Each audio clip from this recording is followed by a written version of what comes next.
Lloyd एक ऐसा लड़का था जिसे बचपन से ही ये यकीन दिला दिया गया था कि वो बहुत कमजोर है, लेकिन सच ये था कि उसकी पावर इतनी डेंजरस थी कि असली हीरोज भी उसे देखकर शॉक हो जाते थे। मॉन्स्टर से भरे हुए जंगल में सरवाइव करना, इम्पॉसिबल मैजिक को मास्टर करना और बिना किसी को पता चले पूरी टीम को कैरी करना, ये कोई नॉर्मल बात नहीं थी।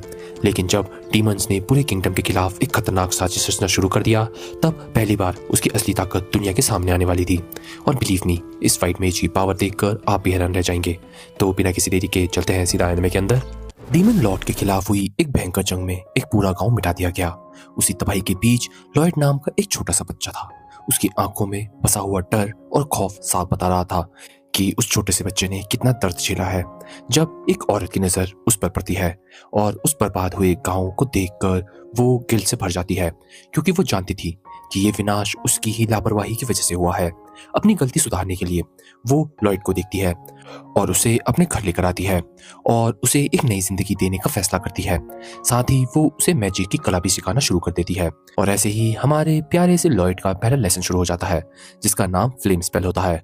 वो पहले खुद स्पेल को डेमोन्स्ट्रेट करती है और फिर लॉयड से कहती है कि अगर वो खुद से स्पेल को कास्ट नहीं कर सका तो आज का डिनर उसे नहीं मिलेगा। हैरानी की बात तो ये थी कि रात होते होते लॉयड एक छोटी सी फ्लेम क्रिएट करने में कामयाब हो जाता है। लेकिन जब वो खुशी से अपने मास्टर को ये दिखाता है तो उसकी तारीफ करने की बजाय वो लड़की तो एक ही सांस में उसकी फ्लेम को बुझा देती है। अगले ही पल वो सिर्फ एक ही चुटकी बजाते हुए लॉयड के चारों तरफ आग की दीवार खड़ी कर देती है। फिर वो उसे डांटते हुए कहती है कि उसने स्पेल ठीक से नहीं किया। हालांकि क्योंकि लॉयड ने स्पेल सीख लिया था, इसलिए उसे डिनर करने की परमिशन भी मिल जाती है। अगले दिन उसकी मास्टर ट्रेनिंग का टॉपिक बदल देती है और लॉयड को वाटर मैजिक सिखाने लगती है। वो एक छोटा सा डेमोन्स्ट्रेशन देती है। अपने पैर जमीन पर घुमाकर वो पानी का एक छोटा सा फाउंटेन निकाल देती है। जब लॉयड की बारी आती है तो वो बस जमीन को हल्का सा गीला ही कर पाता है और अपनी इस अचीवमेंट से काफी खुश नजर आता है। लेकिन उसकी मास्टर तो बिल्कुल भी इंप्रेस नहीं होती। असली वाटर मैजिक कैसा होता है ये दिखाने के लिए वो लॉयड के ऊपर पानी का एक बहुत बड़ा, जिससे लॉयड पूरा भीग जाता है और हमें आखिरकार उसकी मास्टर का नाम पता चल जाता है। उसका नाम मर्लिन होता है और हमें ये दिखता है कि कैसे वक्त गुजरता रहता है और लॉयड लगातार नए स्पेल सीखने के लिए पूरी मेहनत करता है। जब भी वो किसी चीज में कम पड़ता है तो मर्लिन उसे सख्त सजा देने लगती है। लेकिन हैरानी की बात तो ये थी कि ये टफ मैटर्स काम कर रहे थे। जब सर्दी का मौसम आया तब लॉयड की मैजिक इतनी इंप्रूव हो चुकी थी कि वो बड़ी ही आसानी से मर्लिन की बर्फ से बनाई हुई मूर्ति भी क्रिएट कर देता है। ये एक प्यारा सा जेस्चर था और अंदर ही अंदर मर्लिन को ये पसंद भी आता है। लेकिन वो अपनी फीलिंग्स दिखाने वाली नहीं थी। इसके बजाय वो उस स्नो स्कल्पचर को कंट्रोल कर लेती है और उसी के जरिए वो लॉयड को पकड़ लेती है और फिर उस मूर्ति को कई गुना बड़ा बना देती है, जिससे लॉयड को ये पता चले कि आइस मैजिक पर असली मास्टरी का मतलब क्या होता है। पर हमें ये पता चलता है कि मर्लिन और लॉयड की ऐसी हरकतों के बावजूद अभी तक इन दोनों में एक बहुत ही मजबूत अंडरस्टैंडिंग बन चुकी है। और जैसे ही लॉयड खुद को बर्फ से बाहर निकालता है वो मर्लिन से कहता है कि वो अपने मैजिक पर और ज्यादा मेहनत करेगा। ये सुनकर मर्लिन अपना अप्रूवल भरी मुस्कान दे देती है। कुछ समय बाद एक सुबह मर्लिन अपने काउच पर पड़ी होती है। पिछली रात ज्यादा वाइन पीने की वजह से उसे हैंगओवर बहुत बुरा हो गया होता है। लॉयड उसका हालचाल पूछने आता है और पूछता है कि क्या वो भी ठीक है, लेकिन मर्लिन उसे झूठ नहीं बोलती और बता देती है कि उसकी हालत बहुत खराब है। लॉयड उसकी मदद करना चाहता था, इसलिए वो अपना हीलिंग मैजिक यूज कर उसका हैंगओवर दूर कर देता है। सिर्फ कुछ ही सेकंड में मर्लिन को काफी बेटर महसूस होने लगता है। वो सीधा बैठती है, लॉयड को गले लगाती है और उसका शुक्रिया अदा करती है। और अब जबकि वो नॉर्मल हो चुकी है तो वो दोबारा से अनाउंस कर देती है कि उनकी ट्रेनिंग दोबारा शुरू करने का वक्त आ गया है और बिना देरी किए लॉयड को बाहर घसीटते हुए ले जाती है। ऐसे ही एक महीना बीत जाता है। फिर एक दिन मर्लिन के पास एक किताब आती है जो उसे गहरी चिंता में डाल देती है। उसी वक्त लॉयड उसके कमरे के दरवाजा नॉक करता है और उसे डिनर के लिए बुलाने लगता है। मर्लिन जवाब देती है कि वो बस आ रही है और किताब को साइड में रख देती है, लेकिन गलती से वो किताब लॉयड के सामने ही गिर जाती है। लॉयड उसे उठाने के लिए झुकता है और जैसे ही उसके हाथ उस किताब को छूते हैं उसके दिमाग में एकदम बेपनाह ज्ञान आ जाता है। इतनी सारी जानकारी एक साथ आने की वजह से लॉयड तुरंत गिर जाता है। जब मर्लिन समझती है कि क्या हुआ है तो वो हैरान रह जाती है। लॉयड के अंदर द चोजन वन के सभी गुण मौजूद थे। फिलहाल वो उसे उठाकर बेड पर लेटा देती है और वो सोचने लगती है कि अगर सच में लॉयड वाकई प्रोफेसी वाला इंसान है तो उसे अपनी पुरानी गलतियां दोहराने नहीं देगी। और ऐसे ही बहुत ही सॉफ्टली वो लॉयड के माथे पर एक किस करती है और उस वक्त एक हल्का सा ग्लो वहां टिक जाता है, जिससे हमें ये पता चलता है कि मर्लिन ने लॉयड के ऊपर एक स्पेल कास्ट करी है। वो नहीं चाहती थी कि लॉयड अपनी पावर्स पर घमंड करने लगे, बिल्कुल उसी तरह जैसे कभी वो खुद कर बैठी थी। अगले दिन ट्रेनिंग फिर से शुरू होती है और इस बार मर्लिन लॉयड को व्हाइट मैजिक की प्रैक्टिस कराने लगती है और उसे जंगल लेकर जाती है और ये कहती है कि कैसे वो यहाँ के एक कच्चे फ्रूट को देखकर उसे अपने मैजिक से पकाकर उसे बहुत जूसी बना ले। और लॉयड ऐसा ही करता है, जिसे देखकर मर्लिन उसकी प्रोग्रेस की तारीफ करती है। हालांकि साथ ही वो उसे याद भी दिलाती है कि अभी सीखने के लिए बहुत कुछ बाकी है। फिर वो अपने हाथ एक पेड़ पर रखती है और व्हाइट मैजिक कास्ट करती है। अगले ही पल पूरा पेड़ हरियाली से भर उठता है और उस पेड़ में बहुत सारी लाइफ आ जाती है। उस रात मर्लिन लॉयड की पढ़ाई में मदद करती है और बताती है कि कैसे कुछ ऑर्क्स के पास एक रेयर मैजिक होता है जो मॉन्स्टर्स को कंट्रोल कर सकता है। पढ़ते पढ़ते लॉयड की नजर एंशिएंट मैजिक के जिक्र पर पड़ती है, लेकिन जैसे ही वो इस बारे में सवाल करता है मर्लिन का चेहरा बदल जाता है और वो बहुत सख्ती से कहती है कि लॉयड को अभी एंशिएंट मैजिक के बारे में जानने की कोई जरूरत नहीं है। और ऐसे ही कुछ और दिन बीत जाते हैं और हमें दिखता है कि मर्लिन अपने यूजुअल तरीके से बहुत स्ट्रिक्टली लॉयड को चीजें सिखाने लगती है। अगला लेसन लॉयड का मैजिक स्टोन के बारे में सीखना होता है। मर्लिन बताती है कि ये स्टोन्स असल में माना के सॉलिड फॉर्म होते हैं और इनमें इतनी ज्यादा पावर होती है कि ये आसपास की चीजों को मैजिक स्टोन में बदल सकते हैं, जिसे सुनकर लॉयड काफी हैरान हो जाता है। और ऐसे ही करते कुछ और महीने गुजर जाते हैं। एक लेसन के दौरान मर्लिन लॉयड को जंगल के बहुत अंदर लेकर जाती है। वो उसके हाथ में एक नाइफ देती है और कहती है उसे एक हफ्ते तक जंगल में सर्वाइव करना होगा और बिना किसी की मदद के खुद घर का रास्ता ढूंढकर वापस आना होगा। लॉयड कुछ बोल ही नहीं पाता कि मर्लिन भागते हुए वहां से निकल जाती है और उसे अकेला छोड़ देती है। और ऐसे ही थोड़ी ही देर में पेड़ों के बीच से एक बहुत ही बड़ा भेड़िया निकलता है और लॉयड पर हमला कर देता है। लॉयड अपनी जान बचाकर वहां से भागने की कोशिश करता है और आखिरी में एक पेड़ पर चढ़कर बचने की कोशिश करता है। और बचते हुए उसे यही लग रहा होता है कि कैसे वो एक व्हाइट मेज है, जिसका मतलब यह है कि उसके पास इतनी ताकत नहीं है कि वो ऐसे दरिंदे को हरा सके। इसीलिए उसके पास सबसे अच्छा ऑप्शन है कि वो बिना और मॉन्स्टर्स को टकराए घर पहुंचे। लेकिन जब वो मैजिक से अपने आसपास का एरिया स्कैन करता है और सही रास्ता ढूंढने की कोशिश करता है तो उसे एहसास होता है कि दरअसल वो कितना दूर भटक चुका है। अब उसके आसपास कोई भी रास्ता नहीं है, इसलिए वो संभाल संभाल कर जंगल के अंदर गुजारा शुरू करता है। और जब रात होती है तो आराम करने की बजाय अपनी स्पेल्स की पढ़ाई करना शुरू करता है, उन्हें और बेटर बनाने की कोशिश करता है। दिन इसी तरह गुजरते हैं। फिर एक वक्त आता है जब लॉयड के पैर के नीचे एक डाली टूट जाती है और उसी चीज की आवाज एक विशाल मकड़ी को उसकी लोकेशन बता देती है। डर के मारे उसका दिल जोर जोर से धड़कने लगता है और वो उल्टे डायरेक्शन में दौड़ पड़ता है। साथ ही मॉन्स्टर से बचने के लिए वो अपने पास स्पीड स्पेल भी लगा देता है। और हमें दिखता है कि कैसे उसकी इतनी लंबी जर्नी के बाद वो बहुत थका हारा आखिरकार सुरक्षित घर तक पहुंच जाता है। लेकिन घर पहुंचते ही दरवाजे के पास ही वो थकान के मारे गिर पड़ता है। जब मर्लिन उसे देखती है तो वो सच में उस पर गर्व महसूस करती है। अकेले वापस लौटकर लॉयड ने अपनी हिम्मत और जज्बे को साबित कर दिया है। कुछ और साल बीत जाते हैं। एक दिन सफाई करते वक्त लॉयड की नजर मर्लिन के डेस्क पर पड़ती है और वहां पर वही किताब थी जो वहां के क्लोज टाउन के बारे में थी। और वो क्यूरियस होकर ये पूछता है कि क्या वो इसे बोरो कर सकता है। मर्लिन उसे कहती है कि वो इसे रख सकता है। अब तक लॉयड की ट्रेनिंग लगभग पूरी हो चुकी होती है, इसलिए वो उसे पहले की तरह नॉन स्टॉप लेसन का सामना नहीं करना पड़ता। हालांकि हर दूसरे दिन मर्लिन उसे नए स्पेल बनाने में मदद करती है, क्योंकि मैजिक डेवलपमेंट में उसका टैलेंट कमाल का था और वो लॉयड को और भी ज्यादा टैलेंटेड बनाना चाहती थी। लॉयड को इससे कोई प्रॉब्लम नहीं थी। वो तो उल्टा खुश था कि मर्लिन उसे अपने बराबर समझने लग गई है। लेकिन पिछले कुछ दिनों से उसने बिल्कुल नींद नहीं ली थी। मर्लिन हर रात उसे मैजिकल एक्सपेरिमेंट के लिए जगाती रहती थी और ये प्रेशर लगातार उस पर और असर डालने लगा था। साथ ही टाउन की जिंदगी को लेकर उसकी क्यूरियोसिटी दिन ब दिन बढ़ रही थी। आखिरकार वो एक बड़ा फैसला कर लेता है। अगली सुबह मर्लिन लॉयड के कमरे में उसकी मदद मांगने जाती है, लेकिन वो ये देखकर शॉक हो जाती है कि लॉयड वहां था ही नहीं। डेस्क पर खुली किताब देखकर उसे तुरंत समझ आ जाता है कि आखिरकार लॉयड गया कहाँ होगा। इसी बीच हमें ये दिखता है कि लॉयड टाउन पहुंच जाता है और वहां की भीड़ भाड़ और चहल पहल देखकर वो तुरंत इंप्रेस हो जाता है। आखिर ये उसकी जिंदगी का पहला मौका था जब वो ऐसी जगह आया था। एक सिंपल ब्रेड खरीदने के बाद उसे एहसास होता है कि उसके पास पैसे बिल्कुल नहीं बचे हैं और उसे जल्दी से जल्दी कोई काम ढूंढना होगा।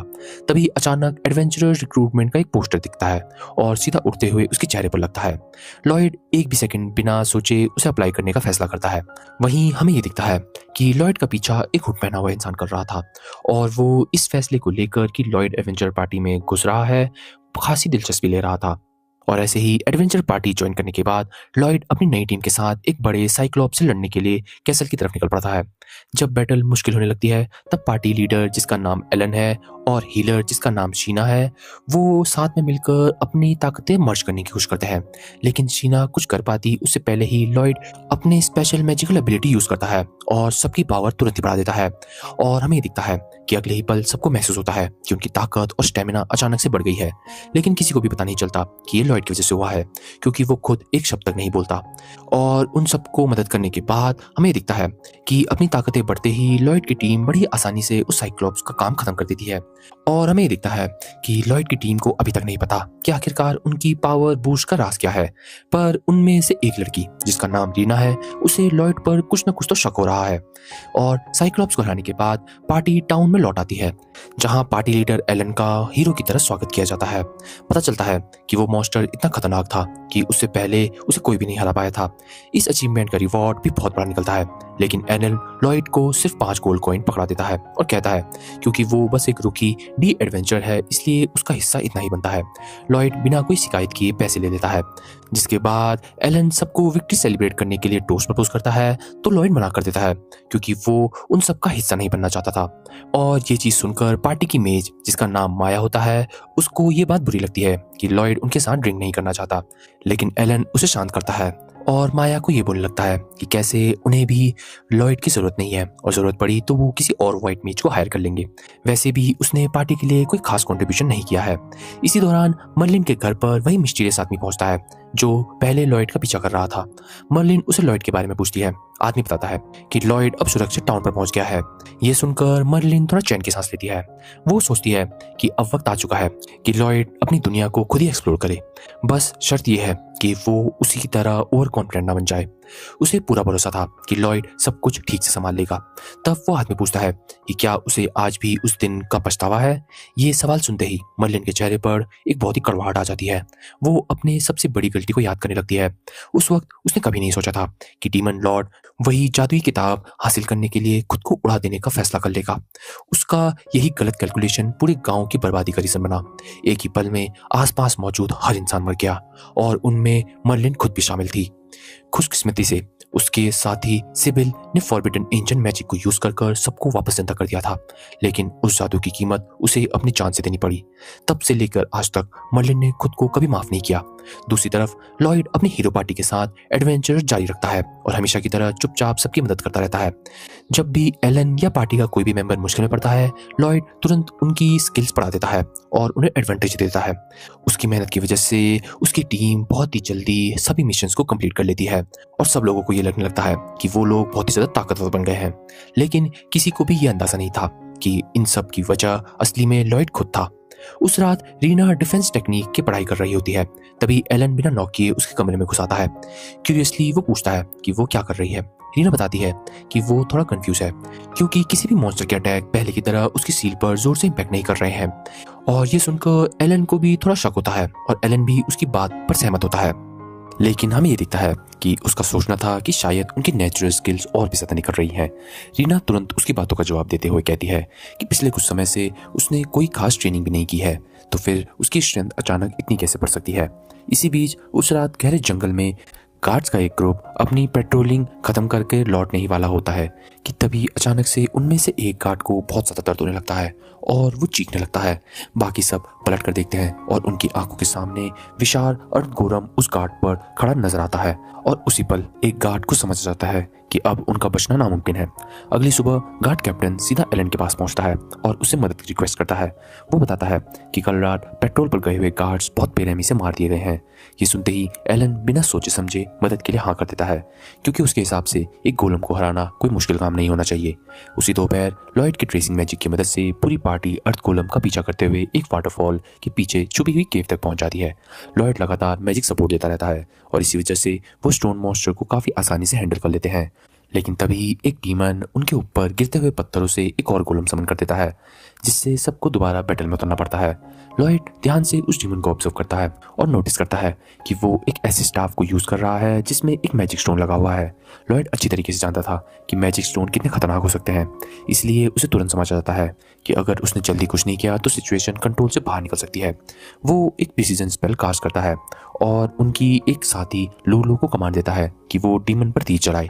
लॉयड का अचानक ऑर्डर सुनकर लुलू एक पल के लिए हिचकिचाती है, लेकिन फिर उसकी बात मान लेती है और हैरानी की बात तो ये थी कि उसका तीर सीधा डीमन को जा लगता है और इसके तुरंत बाद लॉयड मिया को कहता है कि वो उस स्टाफ को टेलीपोर्ट कर कर उसके पास भेज दे। जैसे ही स्टाफ उसके हाथ में आता है, लॉयड बिना वक्त गवाए उसकी मैजिक को सील कर देता है। दूसरी तरफ एलन को यह बात पसंद नहीं आ रही है कि लॉयड लगातार सॉर्टर दे रहा है जबकि लीडर वो खुद है। चिढ़कर एलन अथॉरिटी वापस दिखाने के लिए सीधा गोलम पर फाइनल अटैक करने दौड़ पड़ता है, लेकिन लॉयड उसे मरने नहीं देना चाहता, इसलिए वो अपनी स्पीड को मैजिक से इनहांस करता हुआ बिल्कुल आखिरी पल में एलन को धक्का देकर साइड में मार देता है, जिसकी वजह से आखिरकार एलन गोलम के जानलेवा अटैक से बच जाता है। लेकिन हमें ये दिखता है कि लॉयड का शुक्रिया अदा करने की बजाय एलन उल्टा उस पर चिल्लाने लगता है और उसे बीच में दखल देने ना बोलता है, ये इग्नोर करते हुए कि लॉयड ने अभी अभी उसकी जान बचाई है। एलन फिर आगे बढ़ता है और गोलम को फाइनल ब्रो देखकर खत्म कर देता है। जब सब लोग टाउन वापस लौटते हैं तब भी एलन का गुस्सा शांत नहीं होता। इसी गुस्से में वो लॉयड को पार्टी से बाहर निकाल देता है और वो कहता है कि कैसे लॉयड एक न्यूसेंस ही था। और हमें ये दिखता है कि एलन उस पर इल्ज़ाम भी लगाता है कि वो असली में इस टीम का हिस्सा कभी बना ही नहीं और उसने कुछ कंट्रीब्यूट ही नहीं किया। और क्योंकि लॉयड ने सालों तक मर्लिन से यही सुना था कि उसकी एबिलिटी बेकार है, इसलिए वो बिना कुछ सोचे समझे ये मान लेता है कि उसकी गलती होगी। वो बिना बहस किए पार्टी से निकलना एक्सेप्ट कर लेता है। अगले 3 दिन तक लॉयड किसी नई पार्टी को ज्वाइन करने की कोशिश करता रहता है, लेकिन ये काम सोच से बहुत ज़्यादा मुश्किल होता है। ज़्यादातर पार्टीज के पास वाइट मेज पहले से मौजूद था, जिस चीज़ को देखकर लॉयड की हालत थोड़ा ख़राब हो रही थी। लेकिन उसकी किस्मत तब काम आई जब एक दिन गिल्ड की रिसेप्शनिस्ट पे एक डेस्परेट लड़की एक वाइट मेज की तलाश के लिए आई और उसे डिमांड करने लग गई। उसी वक्त रिसेप्शनिस्ट ने लॉयड की तरफ इशारा कर दिया और जैसे ही उस लड़की की नज़र लॉयड पर पड़ी, हमें ये दिखता है कि वो उसे तुरंत घसीटकर अपने साथ लेकर अपने पार्टी में ज्वाइन कराने लेकर गई। और ऐसे ही आखिरकार लॉयड को भी अपनी नई पार्टी मिल गई। हमें कुछ देर बाद सबको इंट्रोडक्शन मिलता है, जहाँ पर लॉयड सबको अपना इंट्रोडक्शन करवाता है और हमें आखिरकार उस लड़की का नाम भी पता चल जाता है। उस लड़की का नाम यूई होता है। यूई लॉयड को लेकर बहुत ज़्यादा एक्साइटेड होती है और उसके टीममेट हैरान रह जाते हैं कि वो इतनी जल्दी वापस कैसे आ गई। उन्हें पूरा यकीन था कि इतना जल्दी एक नया वाइट मेज ढूंढना लगभग नामुमकिन था, इसलिए वो सोच रहे थे कि यूई खाली हाथ ही लौटी होगी। लेकिन फिर यूई सबको सरप्राइज कर देती है और लॉयड की तरफ इशारा करते हुए ये अनाउंस करती है कि यही है उनके पार्टी का नया वाइट मेज। प्रॉब्लम बस इतनी थी कि उसने ये बात लॉयड को कभी बताई नहीं थी। लॉयड ने अभी तक ज्वाइन करने के लिए हाँ नहीं कहा था। पार्टी के बाकी लोगों को भी ये लगता है कि ये सब कुछ ज़्यादा ही अच्छा लग रहा है। वो यू से कहते हैं कि शायद उन्हें वो क्वेस्ट कैंसिल कर देनी चाहिए जो वो लेने वाले थे, क्योंकि वाइट मेज के बिना उसे कंप्लीट करना इम्पॉसिबल होगा। और वैसे भी किसी को नहीं पता कि क्या लॉयड सच में उनके पुराने वाइट मेज क्लम की जगह ले सकता है। सब लोग इस बात पर सहमत होते हैं और अपनी करंट कंडीशन में क्वेस्ट लेना बहुत डेंजरस समझते हैं, लेकिन यूई पीछे हटने से मना कर देती है।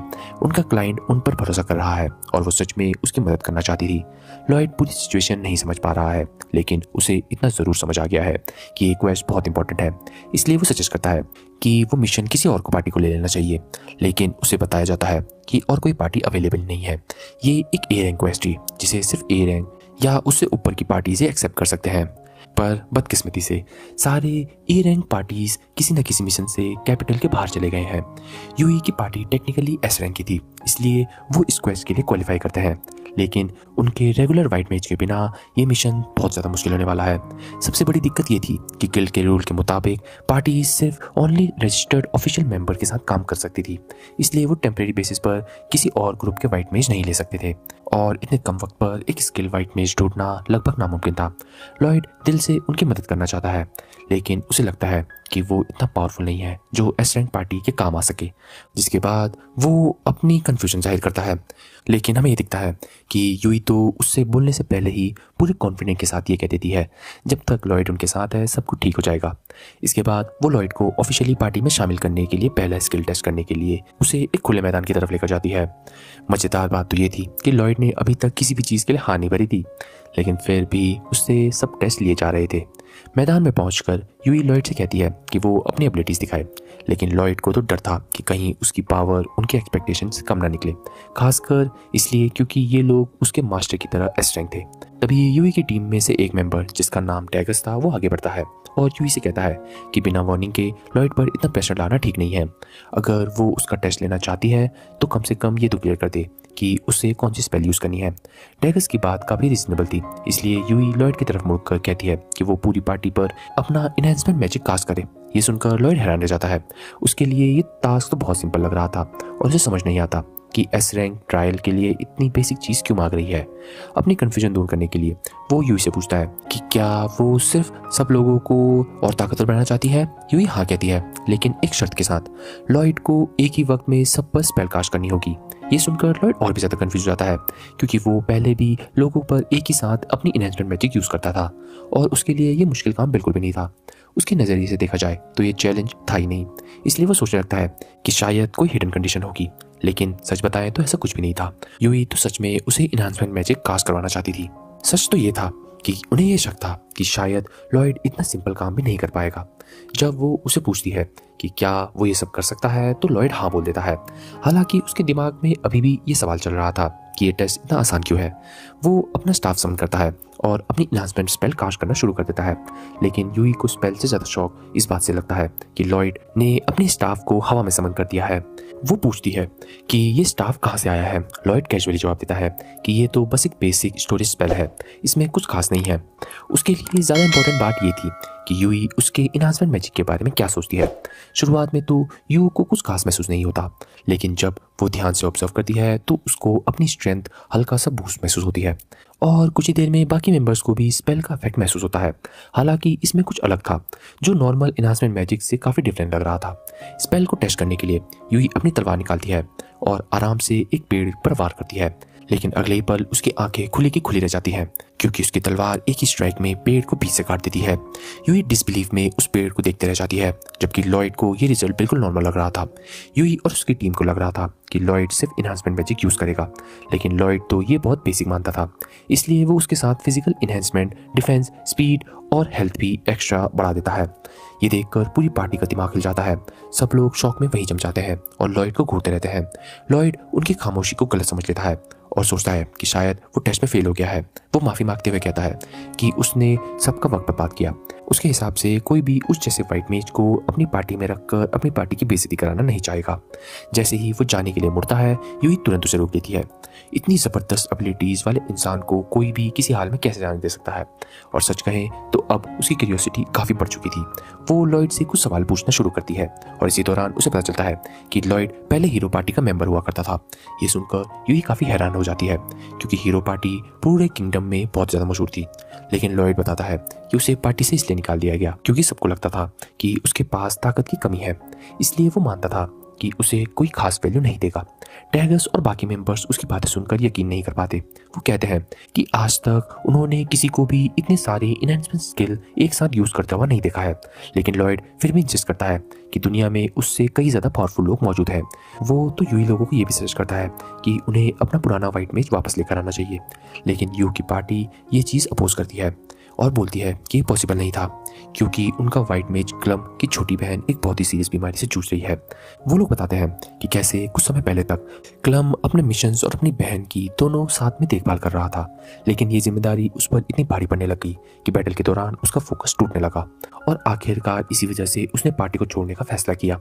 सब लोग जानते थे कि क्लम ने सिर्फ पार्टी इसलिए छोड़ी ताकि वो किसी के लिए बोझ न बन जाए। हालांकि कोई भी उसे जाने नहीं देना चाहता था, फिर भी सबने उसका फैसले का सम्मान किया।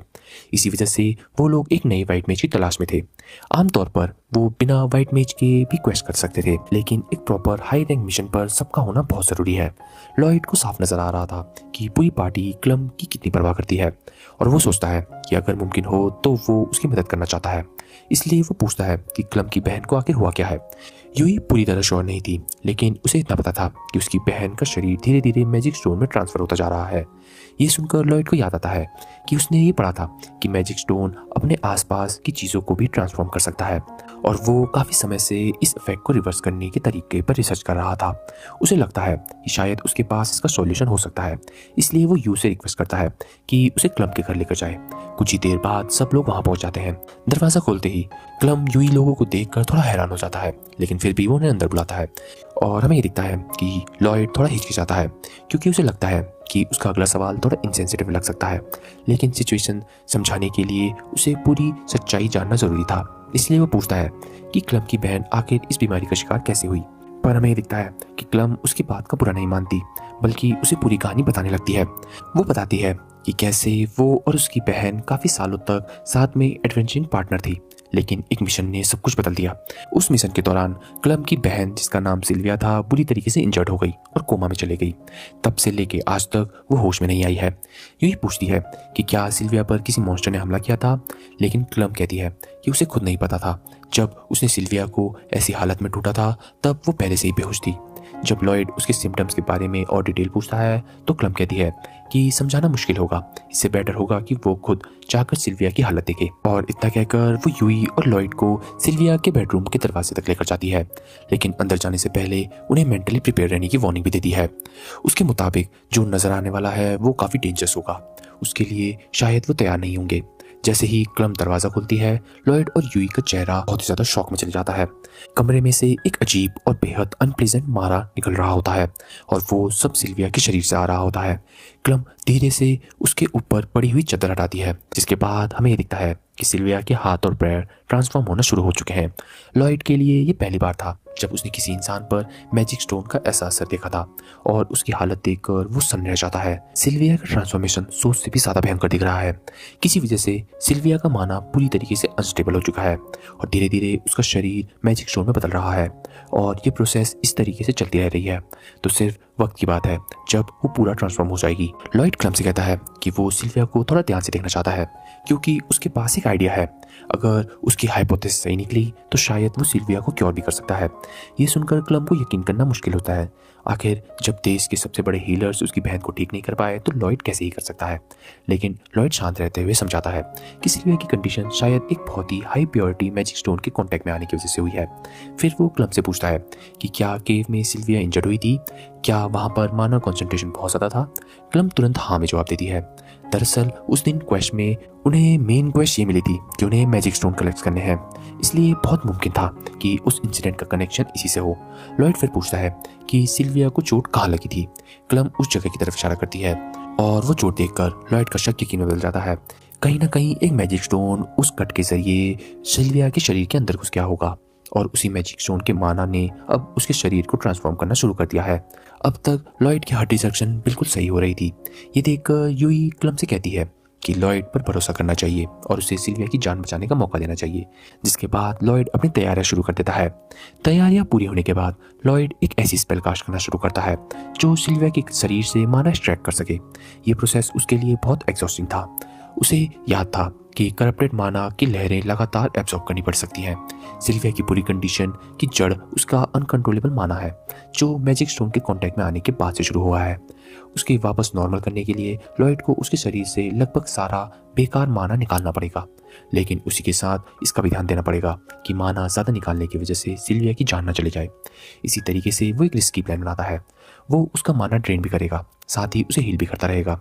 लॉयड तुरंत दोनों स्पेल कास्ट करना शुरू कर देता है।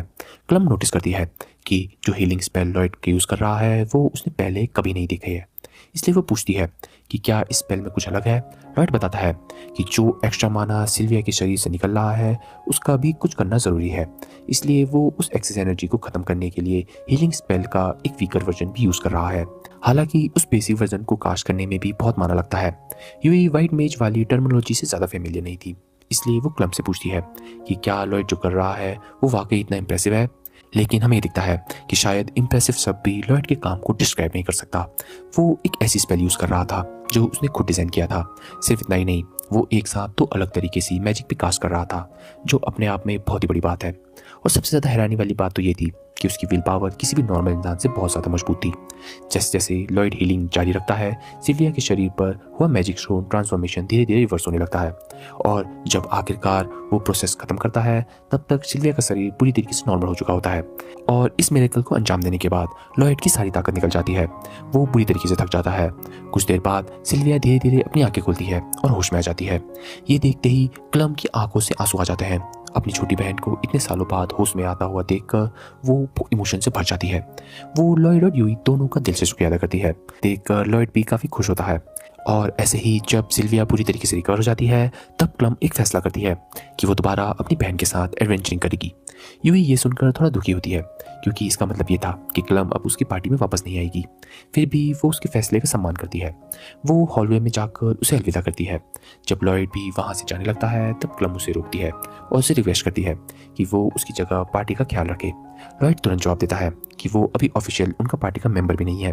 उसे लगता है कि उसके पास इतना एक्सपीरियंस भी नहीं है कि वो उनकी मदद कर सके। क्लम को समझ नहीं आता कि लॉयड खुद पर इतना डाउट क्यों करता है। वो उल्टा उसे इंकरेज करती है। वो ये कहती है कि वो अपने दिल की बात सुने और उसका दिल उसे सही राह दिखाएगा। उस शाम यूई और लॉयड बाकी पार्टी मेंबर्स को बताते हैं कि सिल्विया पूरी तरीके से हील हो चुकी है। ये खबर सुनकर सब लोग खुश हो जाते हैं और लॉयड की तारीफ करते हैं। अब लेकिन कम ने ये साफ कह दिया है कि वो वापस नहीं आएगी, इसलिए पार्टी को अब फ्यूचर के बारे में भी सोचना पड़ेगा। लॉयड ने इतने कम वक्त में सबके साथ अच्छा बॉन्ड बना लिया था। अब उसे सब साफ नजर आ रहा था कि ये लोग सच में एक दूसरे की कितनी परवाह करते हैं। ये बिल्कुल हीरो पार्टी जैसे नहीं थे जिनका वो पहले हिस्सा हुआ करता था। थोड़ी नर्वसनेस के साथ लॉयड पूछता है कि क्या उन्हें अभी भी अपने लिए एक फाइट मैच चाहिए। असल में पूरी पार्टी अंदर ही अंदर इसी बात की उम्मीद कर रही होती है और लॉयड की खुद ज्वाइन करने की बात सुनकर वो सब बहुत खुश हो जाते हैं। इसलिए उसका ये ऑफर सुनकर सबके चेहरे में चमक आ जाती है। लॉयड का ऑफिशियली पार्टी में स्वागत किया जाता है। यूई उसे कहती है कि आज रात वो जितना चाहे उतना खा सकता है क्योंकि सारा बिल वही पे करेगी। सिटी में आने के बाद पहली बार किसी ने उसके लिए ऐसा किया था। ये सुनकर लॉयड की खुशी का ठिकाना नहीं रहता। वो तुरंत खाने पर टूट जाता है और एक के बाद एक प्लेट साफ करने लगता है। हर बाइट उसे कमाल की लग रही होती है, लेकिन बाकी लोग उसकी एक्साइटमेंट देखकर कंफ्यूज हो जाते हैं क्योंकि उनके हिसाब से ये तो बिल्कुल नॉर्मल सिटी फूड था। लॉयड हैरान रह जाता है क्योंकि वो ये सोचता है कि अगर इन लोगों को ये चीज़ नॉर्मल लग रही है तो बचपन में लॉयड ने जो जो खाया था वो सब सुनकर तो ये लोग कांप जाएंगे। क्यूरियोसिटी में सब उससे पूछते हैं कि आखिर वो पहले क्या खाया करता था। लॉयड बताता है कि उसका खाना ज़्यादातर जंगल में मिलने वाले मशरूम, हर्ब्स और शिकार किया गया जानवरों का मीट हुआ करता था। और सबसे बड़ी प्रॉब्लम ये थी कि उसकी मास्टर की कुकिंग स्किल बहुत ही ज़्यादा खराब थी। यूई हंसकर लॉयड से उसके मास्टर के बारे में पूछती है। आखिरकार जो इंसान लॉयड जैसे महान जादूगर को कुछ भी सिखा सकता है वो अपने आप ही कितना बड़ा जादूगर होगा। तभी यूकी की टीम में से एक लड़की जिसका नाम सीलिया होता है पूछती है कि क्या लॉयड के मास्टर एक फाइट मेज है। लॉयड कहता है कि घर छोड़ने से पहले उसने कभी ये सवाल पूछा ही नहीं था, इसलिए उसे पक्का नहीं पता। हालांकि जितने बार भी उसने मर्लिन का एक्सप्लोजन क्रिएट करते हुए देखा है उसके हिसाब से वो ज़्यादातर कॉम्बैट ओरिएंटेड मेज थी। ये सुनकर सीलिया और भी ज़्यादा इंप्रेस हो जाती है। उसके लिए ये बात हैरानी करने वाली थी कि एक कॉम्बैट मेज ने लॉयड को इतनी एडवांस फाइट मैजिक कैसे सिखा दी। वो मजाक मजाक में कहती है कि अगर कभी मौका मिला तो वो भी लॉयड के मास्टर से ट्रेनिंग लेना चाहेगी, लेकिन लॉयड तुरंत इस आइडिया को रिजेक्ट कर देता है और कहता है कि उसके लिए बेहतर ये होगा कि वो कभी भी मर्लिन से ना मिले। आखिर लॉयड ने उसके अंडर जो टॉर्चर और ट्रेनिंग सही है वो बहुत ही ज़्यादा मुश्किल है और वो अपने सबसे बड़े दुश्मन को भी ये नहीं देना चाहता। हालांकि इसका मतलब ये नहीं था कि वो मर्लिन से नफरत करता है, चाहे वो कितनी भी स्ट्रिक्ट थी, लेकिन उसने हमेशा उसका ख्याल रखा और अपने एक्शन से दिखाया कि वो सच में कितनी पावरफुल है। सेलिब्रेशन खत्म होने के बाद यूई को याद आता है कि उसका मिशन अभी भी बाकी है और उसकी प्लानिंग भी, लेकिन उसे पहले लॉयड को क्वेस्ट की पूरी डिटेल समझाना जरूरी था। यूई क्वेस्ट नोटिस दिखाती है और टैगस समझाता है कि मिशंस उन मॉन्स्टर को रोकना है जो आसपास के फार्म्स को तबाह कर रहे हैं। लोकल लोग अपनी तरफ से पूरी कोशिश कर चुके हैं, लेकिन वो मॉन्स्टर का सामना नहीं कर पा रहे हैं। सबसे अजीब बात तो ये है कि उस ग्रुप में कई अलग अलग स्पीसीज के मॉन्स्टर एक साथ मिलकर काम कर रहे थे, जो आमतौर पर कभी भी नहीं होता है। सिचुएशन इतनी अनयूजुअल थी कि कुछ भी हो सकता था, लेकिन यूई का मानना था कि एडवेंचर्स होने के नाते लोगों की रक्षा करना उनका फर्ज है। लॉयड भी उसकी इस बात पर सहमत होता है। स्ट्रेटजी की बात करें तो यूई और टैगस डायरेक्टली किसी बड़ी मॉन्स्टर के होड़ से नहीं लड़ सकते, इसलिए वो सीलिया के मैजिक पर डिपेंड करते हैं। लेकिन वाइड एरिया मैजिक कास्ट करने के लिए बहुत ज़्यादा माना की ज़रूरत होती है और इसी वजह से सीलिया को चिंता थी कि अगर मॉन्स्टर की संख्या और ज़्यादा हुई तो शायद वो सबको एक साथ ख़त्म भी ना कर पाए। तब यूई लॉयड से पूछती है कि क्या उसको कोई ऑफेंसिव स्पेल भी आता है। लॉयड उसे कहता है कि हाँ, उसे कुछ ऑफेंसिव स्पेल जरूर आते हैं, लेकिन उसे नहीं लगता कि एक फाइट मेज होने के नाते वो सीलिया जितनी कॉम्बैट मेज का मुकाबला कर सकता है। पर चाहे जो भी हो, बेटर प्लान बनाना जरूरी था। टैगस प्रपोज करता है कि वो और यूई फ्रंट लाइन को संभालेंगे और मॉन्स्टर का ध्यान अपनी तरफ खींचेंगे। जब सारे मॉन्स्टर उन पर फोकस करने लगेंगे तब वो उन्हें एक जगह इकट्ठा करेंगे और तब सीलिया अपने फिनिशिंग अटैक यूज करेगी। उनके एक और मेंबर क्रॉस का काम होगा सीलिया को प्रोटेक्ट करना जब तक वो अपना स्पेल प्रिपेयर कर रही है, और लॉयड पूरी बैटल के दौरान हीलिंग और सपोर्ट मैजिक हैंडल करेगा। जिसे सुनकर सीलिया लॉयड का सपोर्ट पाकर बहुत ज़्यादा एक्साइटेड होती है क्योंकि वो उसकी एनहांसमेंट स्किल देख चुकी है। लेकिन लॉयड अभी भी समझ नहीं पा रहा था कि सब लोग उसे इतना हाई रिगार्ड में क्यों देख रहे हैं, जिससे हमें ये दिखता है कि पहले तो यूई को लगा था कि शायद वो बस हम्बल बन रहा है, लेकिन अब उसे समझ आ गया है कि लॉयड वाकई अपनी असली स्ट्रेंथ को नहीं पहचानता है। वो उसे इनकरेज करते हुए ये कहती है कि उसे खुद पर थोड़ा भरोसा करना चाहिए। लॉयड जवाब देता है कि उसे हीरो पार्टी से इसलिए निकाला गया था क्योंकि वो वीक था, इसलिए वो इतना स्ट्रांग नहीं हो सकता जितना वो लोग सोच रहे हैं। ये बातें सुनकर सब लोग और ज़्यादा हैरान हो जाते हैं। उनके लिए ये समझना मुश्किल था कि कौन इतना बेवकूफ़ होगा जो लॉयड जैसे इंसान को यूजलेस समझकर पार्टी से निकाल दे। उन्हें उसकी एबिलिटी पर पूरा भरोसा था। लॉयड ये सुनकर खुश हो जाता है। स्ट्रेटेजी मीटिंग खत्म होने के बाद सब लोग बाहर निकलते हैं और डिसाइड करते हैं कि मिशन के लिए अगली सुबह दोबारा मिलेंगे। और जब सब अपने कमरे की तरफ जा रहे होते हैं तब टेगस नोटिस करता है कि लॉयड उल्टी डायरेक्शन में जा रहा है। वो उसके पास आकर पूछता है कि वो कहाँ जा रहा है। लॉयड सच बताता है कि उसके पास रहने के लिए कोई जगह नहीं है और उसके पास ना ही पैसे हैं।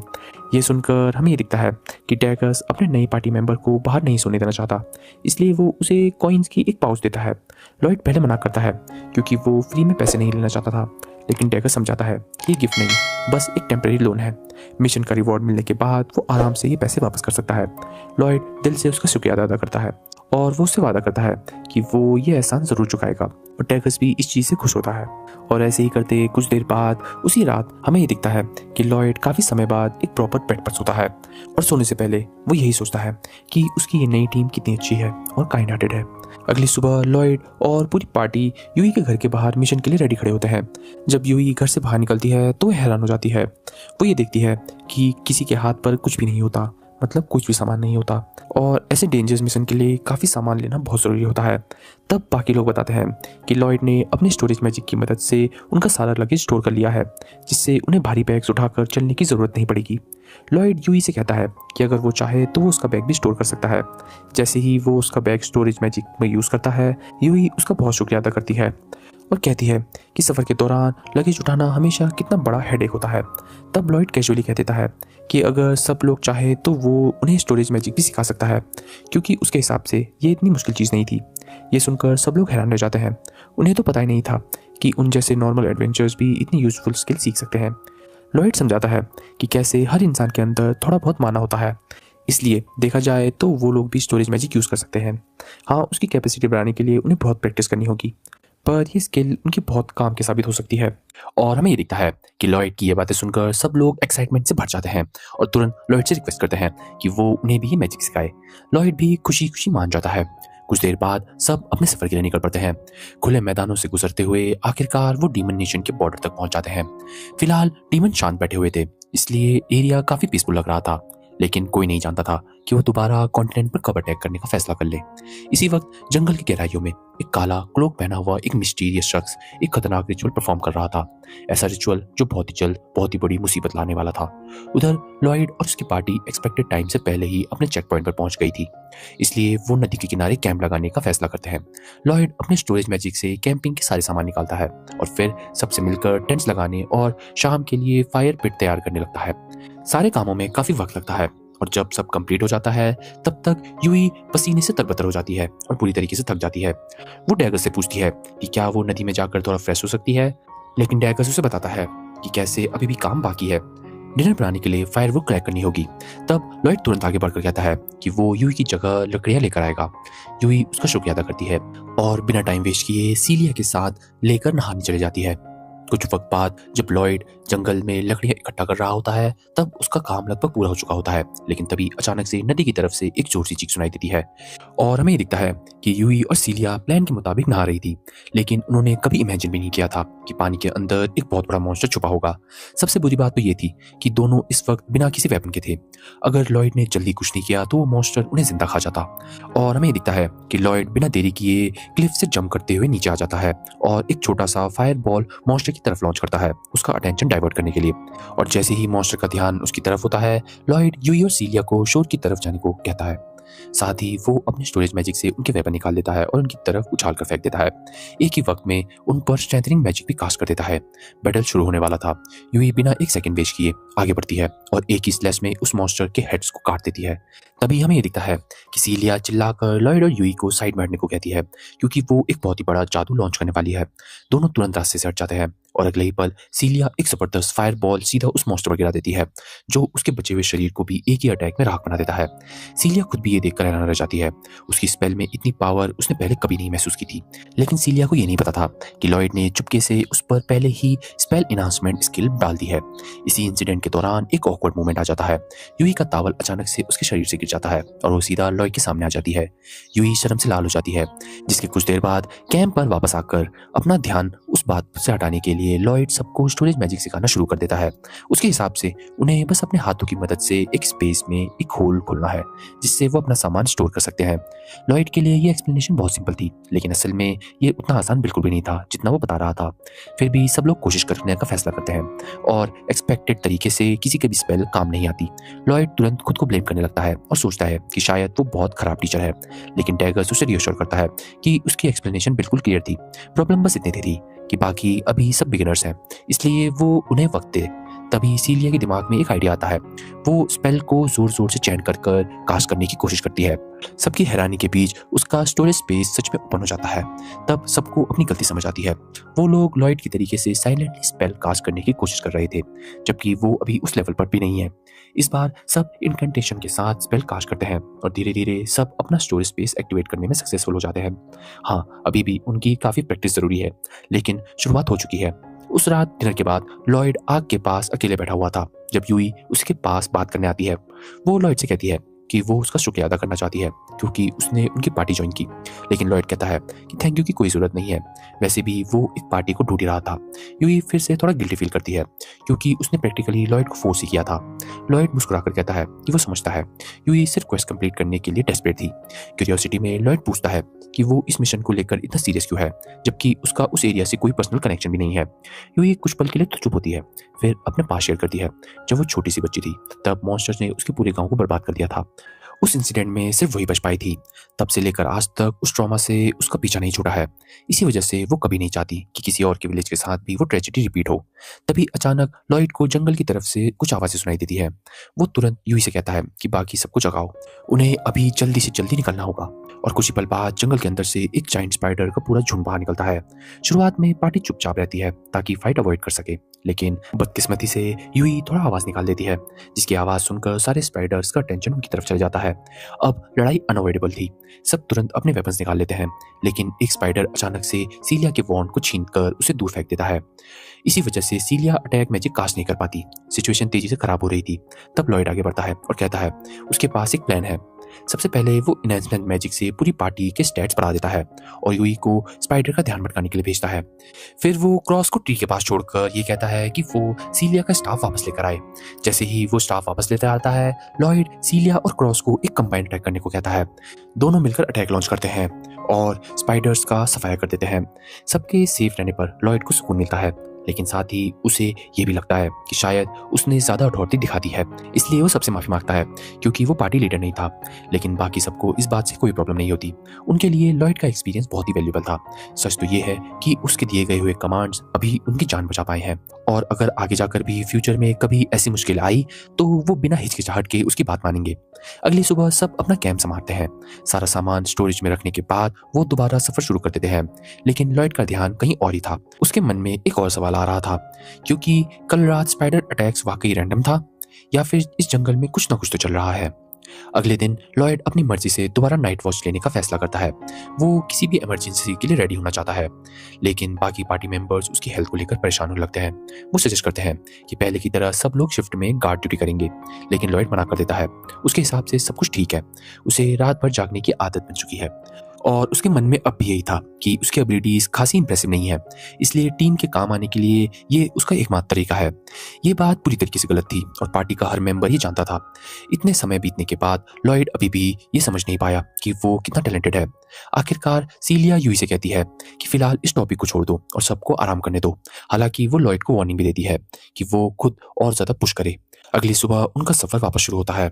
यूई लॉयड की लो सेल्फ कॉन्फिडेंस को लेकर ज्यादा कंसर्न फील करने लगती है। कुछ दूर लॉयड को चुपचाप स्पेल कास्ट करते हुए देखकर वो उसके पास जाती है। लॉयड कैजुअली बताता है कि वो बस एक बेसिक सर्च स्पेल यूज कर रहा है ताकि आसपास के मॉन्स्टर को उसका पता चल पाए, लेकिन असल में वो स्पेल कुछ भी बेसिक नहीं थी। सर्च मैजिक तो इतना रेयर था कि यूई ने आज तक किसी और को उसे यूज करते हुए भी नहीं देखा। लॉयड के लिए ये सब नॉर्मल था। वो कहता है कि उसकी सर्च रेंज भी उतनी बड़ी नहीं है, फिर भी सेफ्टी के लिए पूरे ट्रिप में इसे रेगुलरली यूज करना चाहिए। यूई मान लेती है कि इस सफर को सेफ लेने के लिए लॉयड की यही स्किल काम आएगी, लेकिन उसे चिंता भी होती है कि इतनी एडवांस मैजिक को बार बार यूज करने से लॉयड पर ज्यादा प्रेशर ना आ जाए। वो ऑफर करती है कि अगर लॉयड को किसी भी चीज की जरूरत है तो वो मदद करेगी, लेकिन लॉयड फिर भी वही जवाब देता है कि उसे किसी की हेल्प नहीं चाहिए और वो सब कुछ खुद हैंडल कर लेगा। उस रात जब लॉयड फिर से नाइट वॉच कर रहा होता है, तब टेंट के अंदर यूई और सीलिया उसके बारे में बात करने लगते हैं और यूई ये सोचती है कि कहीं लॉयड को उन पर कुछ ना कुछ डाउट तो नहीं है। लॉयड बहुत स्किल है, लेकिन अब तक किसी टीममेट पर डिपेंड करने की कोशिश भी नहीं कर रहा है, जबकि एक पार्टी का मतलब है सब साथ में मिलकर काम करें। सीलिया इतनी वरीड नहीं थी। उसके हिसाब से नए टीममेट को एक दूसरे के साथ कंफर्टेबल होने में वक्त लगता है। वो याद दिलाती है कि जब उनकी पार्टी बनी थी तब वो और यूई भी बहुत ज्यादा बात नहीं करते थे, लेकिन धीरे धीरे सब बदल गया। लॉयड का केस थोड़ा अलग जरूर था। किसी वजह से उसके दिमाग में ये बात बैठ गई थी कि वो वीक है। इसी वजह से हर वक्त वो सबको प्रूव करना चाहता था कि वो बहुत ज्यादा टैलेंटेड बन सकता है और उनकी मदद कर सकता है, और उसके लिए जरूरी है कि वो टीम का काम आए, ना कि टीम उसके। सीलिया को ये यकीन था कि एक ना एक दिन लॉयड उनके सामने अपने दिल की बात जरूर खोल देगा। उधर टेंट के बाहर लॉयड अब भी गार्ड ड्यूटी कर रहा था। जब टैगस उसके पास आता है, वो लॉयड से एक छोटी सी मदद मांगता है। लॉयड तुरंत तैयार हो जाता है, लेकिन साथ ही कहता है कि उसे अपनी पोस्ट छोड़कर जाना ठीक नहीं लग रहा। तब अचानक से उनकी बातों के सामने क्रॉस आता है और कहता है कि वो अभी गार्ड करेगा जब तक लॉयड वापस नहीं आता। वो वॉच संभाल लेगा। इस एश्योरेंस के बाद लॉयड डैगर्स के साथ चल पड़ता है। दोनों जंगल से थोड़ा अंदर जाते हैं, जहां डैगर्स एक प्रॉपर अलार्म सिस्टम लगाना शुरू कर देता है। लॉयड क्यूरियस होकर पूछता है कि ये सब किसके लिए है। डैगर्स समझाता है कि अगर कोई मॉन्स्टर कैंप के आसपास आता है तो इससे तुरंत आवाज आ जाएगी। इस तरीके से लॉयड को पूरी रात जागकर गार्ड ड्यूटी करने की जरूरत नहीं पड़ेगी। लॉयड तुरंत प्रोटेस्ट करना शुरू करता है और कहता है कि अगर वो सो गया तो सर्च मैजिक यूज नहीं कर पाएगा। इस पर डैगर्स उसे पूछता है कि क्या लॉयड को उस पर इतना भी ट्रस्ट नहीं है। लॉयड जल्दी से मना करता है। वो कहता है कि बात ट्रस्ट की नहीं है, लेकिन डैगर्स उसे याद दिलाता है कि वो हमेशा सब कुछ अकेले करने की कोशिश करता है। ना किसी को स्काउटिंग करने देता है, ना किसी को गार्ड ड्यूटी लेने देता है, और ना ही किसी की मदद लेता है। तब लॉयड अपने दिल की बात बता देता है। वो कहता है कि उसकी मास्टर ने सालों तक उसे यही सिखाया है कि उसे हर सिचुएशन में कंप्लीटली इंडिपेंडेंट रहना होगा, और कैपिटल आने के बाद जिस पहली पार्टी में वो गया था उन्होंने उसे यूजलेस कहकर निकाल दिया था, और इसी वजह से उसके मन में ये बात बैठ गई थी कि कैसे उसे अपनी वैल्यू प्रूव करने के लिए सबसे ज्यादा मेहनत करनी होगी। लेकिन डैगर्स की नजरिया बिल्कुल अलग था। उसके लिए लॉयड कभी भी बर्डन नहीं था, और अगर कभी भी होता भी तो उससे उसे कोई फर्क नहीं पड़ता। टीम बनाने का मकसद एक दूसरे को सपोर्ट करना होता है। ये बात सुनकर लॉयड की आंखें खुल जाती हैं। सच कहे तो उसने कभी नहीं सोचा था कि वो भी दूसरों पर डिपेंड कर सकता है। डैगर्स खुद सोचने लगता है कि आखिर लॉयड के साथ ऐसा क्या हुआ होगा जिसने उसके दिमाग में इतना हार्श सोच भर दी। फिर वो कहता है कि फिलहाल इन सब बातों को छोड़ो और थोड़ा आराम करो। दोनों वापस कैंप लौट आते हैं। क्रॉस वॉच संभालता है और लॉयड और डैगर्स स्टैंड में जाकर आराम करने लगते हैं। लॉयड अब भी दूसरों पर डिपेंड करने की आदत नहीं डाल पाया है, लेकिन असली कंपेनियन के साथ होने का एहसास उसके अंदर एक सुकून ला रहा है, और पहली बार वो इस फीलिंग को एक्सेप्ट करने का फैसला करता है। अगली सुबह लॉयड यू के पास जाता है और पूछता है कि क्या वो उसकी पानी भरने में मदद कर सकती है। एक पल के लिए यू उसे बस देखती रह जाती है। ये पहली बार था जब लॉयड ने खुद उससे किसी चीज के लिए हेल्प मांगी थी। यू खुशी से भर जाती है। उसे लगता है कि आखिरकार लॉयड उस पर ट्रस्ट करना शुरू कर दिया है, इसलिए वो तुरंत उसे हाँ कर देती है। इसी दौरान एक दूर से कैसल में माइकल नाम का एक आदमी एक रिपोर्ट देख रहा था। उसकी रिपोर्ट में ये था कि ये कंफर्म हो गया है कि सारे मैजिकल स्टोन्स उन्हीं की जगह वापस रख दिए गए हैं जहां उसने ऑर्डर दिया था। ये सुनकर माइकल के चेहरे पर एक काम मुस्कान आ जाती है। उसकी प्लानिंग बिल्कुल वैसे ही चल रही थी जैसे उसने सोचा था, और लगता है कि अब उसका प्लान शुरू होने वाला है और सब कुछ उसके प्लान के मुताबिक ही चल रहा होता है। माइकल के ऑर्गेनाइज किए हुए मॉन्स्टर अटैक ने अपना काम कर दिया था। कैपिटल के लगभग सारे एडवेंचरर्स अलग अलग मिशन पर भेज दिए गए थे, जिसकी वजह से पूरा शहर काफी वल्नरेबल हो चुका था। अब कैपिटल में सिर्फ लो रैंकिंग एडवेंचरर्स और हीरो पार्टी बचे थे। माइकल चाहता था कि बाकी बची हुई हीरो पार्टी भी किसी मिशन पर बाहर निकल जाए, और इसे इस बात की चिंता नहीं थी। उसका पूरा यकीन था कि उसके फोर्सेस उन्हें आसानी से कुचल सकते हैं। उधर जंगल के अंदर लॉयड और उसकी पार्टी अपना सफर जारी रखी थी, लेकिन यूई को इस जगह में कुछ न कुछ तो अजीब महसूस हो रहा था। उसे लग रहा था जैसे इस फॉरेस्ट में कुछ बहुत बुरा छुपा हुआ है। सबसे अजीब बात तो ये थी कि एरिया बिल्कुल खामोश था। इतनी देर से जंगल में होने के बाद भी उनका सामना एक भी मॉन्स्टर से नहीं हुआ था। यूं ही मजाक मजाक में लॉयड से पूछती है कि कहीं मॉन्स्टर गायब होने की वजह वही तो नहीं है, लेकिन लॉयड तुरंत समझाता है कि वो सिर्फ सर्च मैजिक यूज कर रहा है और उस मैजिक में मॉन्स्टर को भगाने वाली कोई भी एबिलिटी नहीं है। इसका मतलब था कि कोई चीज उन मॉन्स्टर को डरा रही थी। लॉयड तुरंत अपनी सर्च मैजिक का रेंज बढ़ा देता है ताकि असली वजह पता लग सके। कुछ देर स्कैन करने के बाद आखिरकार उसे कुछ मिलता है। वो सबको बताता है कि लगभग 10 किलोमीटर आगे एक बहुत ही बड़ा मॉन्स्टर का होड़ मौजूद है। मैप के हिसाब से वो बिल्कुल उसी डायरेक्शन में है जहां उनको पहुंचना था। लेकिन इससे पहले वो इस बात पर और डिस्कशन कर पाते, यूं ही हैरानी से पूछ कर बैठती है, क्या लॉयड सच में पूरा 10 किलोमीटर का रेडियस स्कैन कर चुका है? लॉयड कैजुअली हाँ बोल देता है और कहता है कि इसमें कोई खास बात नहीं है। लेकिन एज यूजुअल बाकी सब लॉयड की ये बातें सुनकर चौंक जाते हैं। वो लॉयड को समझाते हैं कि दुनिया के सबसे टैलेंटेड मेजेस भी इतनी दूर तक स्कैन नहीं कर सकते। लॉयड को खुद हैरानी होती है कि 10 किलोमीटर को इतना रिमार्केबल माना जाता है और हमेशा की तरह वो उस अचीवमेंट को इग्नोर करने लगता है। वो कहता है कि 10 किलोमीटर तो एब्सोल्यूट लिमिट है और इस स्पेल को यूज़ करने के लिए बहुत माना कंज्यूम होता है, इसलिए वो इसे बार बार यूज़ नहीं कर सकता। लेकिन पार्टी के लोग उसकी बातों में नहीं आते। उनके लिए ये अभी तक अनबिलीवेबल फीट थी और हमें ये दिखता है कि यूई तो फ्रस्ट्रेशन में यही समझ रही होती है कि आखिरकार लॉयड को अपनी स्ट्रेंथ की पहचान क्यों नहीं है। लेकिन अभी उसके लेक्चर देने का टाइम नहीं था, मिशन पहले आता था। आखिरकार वो लोग फार्म तक पहुंच जाते हैं। हालांकि उन्हें पहले ही मॉन्स्टर की संख्या के बारे में वार्निंग मिल चुकी थी, लेकिन उस सीन को फिर भी अपनी आंखों से देखना एकदम डरा देने वाला था। हर तरफ हाई वुल्फ मॉन्स्टर की भरमार थी, जिसके बाद लॉयड को रिपोर्ट की वो बात याद आती है जिसमें कहा गया था कि मॉन्स्टर अलग अलग टाइप के भी शामिल थे। इसलिए वो सोचने लगता है कि बाकी मॉन्स्टर कहाँ गए। पार्टी के दूसरे मेंबर्स भी उसकी बात से सहमत होते हैं। जंगल में वुल्फ से भी कई ज्यादा डेंजर्स किए चले रहते थे, इसलिए अगर कभी फाइट होती भी है तो सिर्फ वुल्फ पर ध्यान देना बेवकूफ़ी होगी। लॉयड यूई से पूछता है कि क्या उसे फार्म के ओनर के बारे में कुछ पता है। यूई बताती है कि रिक्वेस्ट के मुताबिक ओनर इंजर्ड है और फिलहाल अपने बेटे के साथ सिटी में रह रहा है। तभी अचानक क्रॉस की नज़र फार्म के अंदर किसी अजीब चीज़ पर पड़ती है। वो सबको उस तरफ देखने के लिए कहता है, लेकिन बाकी लोग इतनी दूर क्लियरली देख नहीं पाते। लॉयड भी कुछ खास देख नहीं पा रहा था, इसलिए वो अपनी आंखों पर इनहेंसमेंट मैजिक कास्ट करता है और कुछ देर बाद विजन इंप्रूव होते ही उसकी नज़र फार्म के बीचों बीच रखे एक क्रीपी लुकिंग मैजिक स्टोन पर पड़ती है। उसके बाद वो वही विजन इनहांसमेंट स्पेल बाकी सब पर भी कास्ट कर देता है। जब सब लोग उस स्टोन को ध्यान से देखते हैं तो सब का एक ही रिएक्शन होता है। उस स्टोन से बहुत ही बुरा ऑरा निकल रहा होता है। लॉयड उसे ऑब्जर्व करके अंदाजा लगाता है कि शायद ये 20 फोक मैजिक का फॉर्म हो सकता है। उसके मास्टर ने बताया था कि 20 फोक के मैजिक स्टोन मॉन्स्टर्स को कंट्रोल कर सकते हैं। इसका मतलब था कि कोई जानबूझकर स्टोन्स को यूज कर रहा है मॉन्स्टर को यहाँ खींचने के लिए। अपने डाउट को कंफर्म करने के लिए लॉयड दोबारा सर्च मैजिक एक्टिवेट करता है और जैसे उसका डर था वैसा ही होता है। उसे एक और जाइगेंटिक मॉन्स्टर का हॉर्ड उनकी तरफ आते हुए महसूस होता है। लॉयड को समझ नहीं आ रहा होता कि इन सब के पीछे मोटिव क्या होगा। अगर किसी का मकसद उनकी पार्टी को खत्म करना होता तो उसके लिए इतना कॉम्प्लिकेटेड प्लान बनाने की जरूरत नहीं होती। वो अभी भी इस बात पर सोच रहा था कि क्रॉस उसे रियलिटी में वापस खींच लेता है। वो याद दिलाता है कि दूसरा हॉर्ड उनकी तरफ आ रहा है और उन्हें तुरंत पीछे हटना चाहिए, लेकिन यूई इस बात का विरोध करती है। उसके हिसाब से अगर वो पीछे हटे तो फार्म पूरी तरीके से बर्बाद हो जाएगा। क्रॉस जवाब देता है कि कैसे हजारों मॉन्स्टर्स का सामना करना उनकी बस की बात नहीं है, लेकिन डैगर्स एक और प्रॉब्लम सामने रखता है। अगर वो भागने की कोशिश भी करते हैं तो बहुत मुमकिन है कि मॉन्स्टर्स उनका पीछा करते हुए सीधा टाउन तक पहुंच जाए और सब लोग कंफ्यूज हो जाते हैं कि अब उन्हें क्या करना चाहिए। तब लॉयड आगे बढ़ता है और कहता है कि उन्हें फाइट करनी होगी और उसके पास एक प्लान भी है। सबसे पहले वो कहता है कि उन्हें उस मैजिक स्टोन को डिस्ट्रॉय करना होगा। फिर वो क्रॉस से पूछता है कि क्या वो इतनी दूर से उस स्टोन को हिट कर सकता है। क्रॉस अपनी एक्यूरेसी पर पूरा भरोसा रखता था, लेकिन इतनी डिस्टेंस से भी उसे डाउट हो रहा था कि क्या सच में उसका एरो कोई प्रॉब्लम तो क्रिएट नहीं कर देगा, क्योंकि उसके पास इतनी पावर भी नहीं है।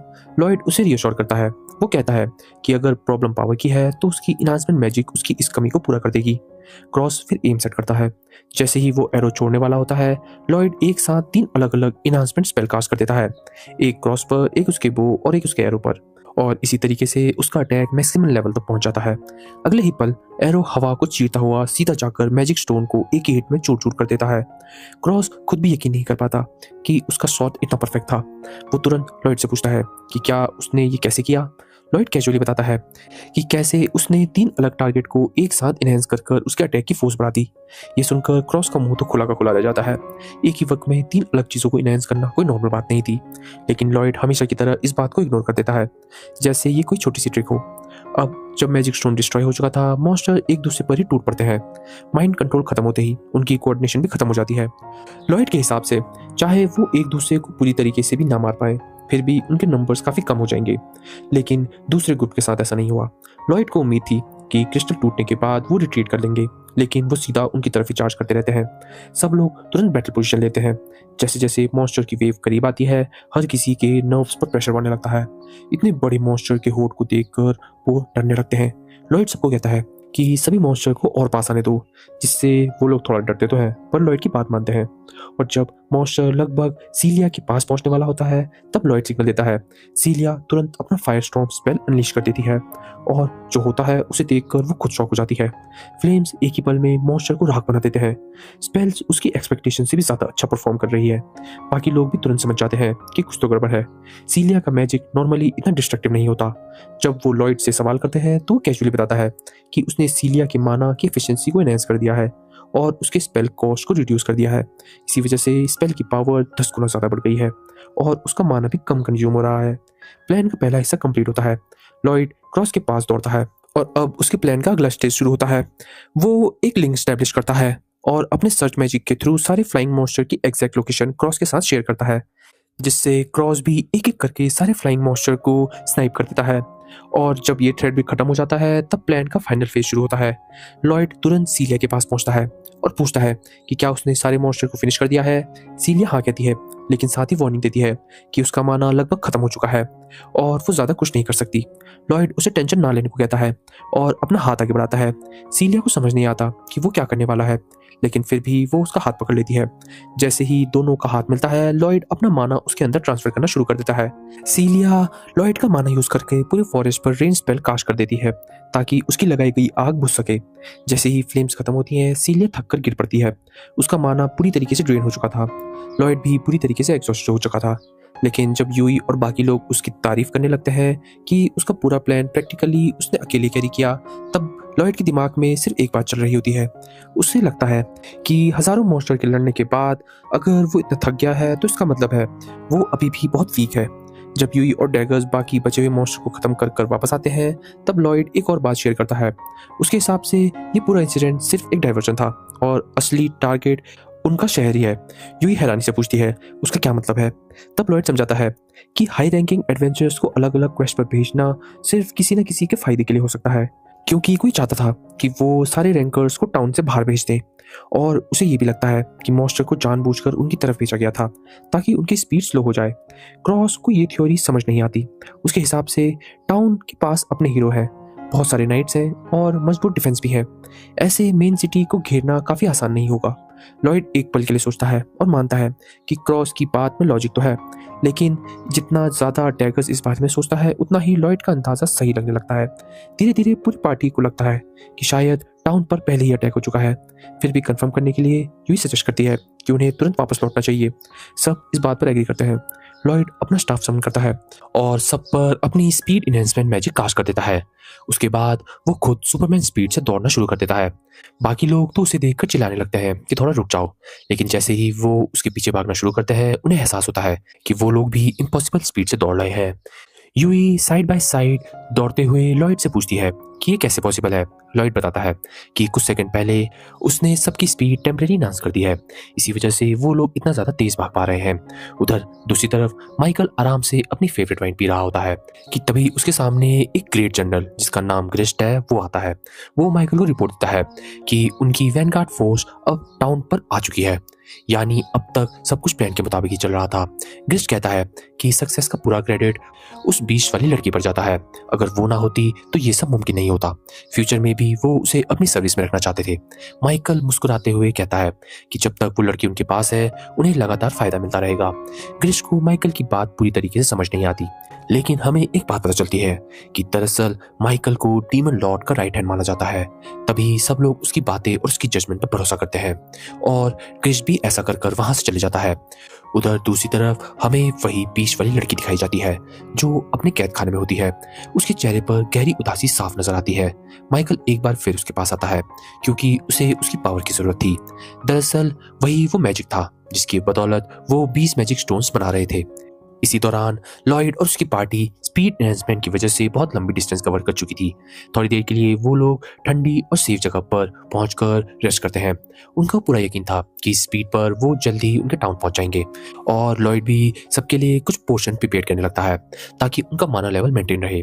और जब सब लोग वो पोशन पी लेते हैं तब सीलिया कंसर्न के साथ लॉयड से पूछती है कि क्या इतनी बार मैजिक यूज करना उसके लिए बर्डन तो नहीं बन रहा, क्योंकि उसने ये सुना था कि इनहेंसमेंट मैजिक को मेंटेन करने के लिए बहुत ज़्यादा माना लगता है। और हमें ये दिखता है कि लॉयड हमेशा की जैसे अपने शांत अंदाज में ये कहता है, ये बात उन लोगों के लिए है जो सही से मैजिक यूज़ कर नहीं सकते, लेकिन अगर कोई इस इनहेंसमेंट स्किल में एक्सपर्ट बन जाए तो माना कंजप्शन को काफ़ी हद तक कम कर सकता है। ये सुनकर सीलिया हैरान हो जाती है। लॉयड इतने कॉन्फिडेंस के साथ ये कह रहा था जैसे वो उस लेवल तक पहुंच चुका हो। फिर लॉयड उसे बताता है कि उसने ये मैजिक इतनी बार यूज़ कर दिया है कि उसकी बॉडी खुद अब उससे अडेप्ट हो चुकी है। फिर वो अपने बचपन की ट्रेनिंग के बारे में बताता है। जब वो छोटा था उसकी मास्टर उसे सिविलाइजेशन के बहुत दूर जंगल में छोड़ देती थी और फिर उसे खुद अपना रास्ता ढूंढकर घर वापस लौटना पड़ता था। ये भी उसकी ट्रेनिंग का हिस्सा था।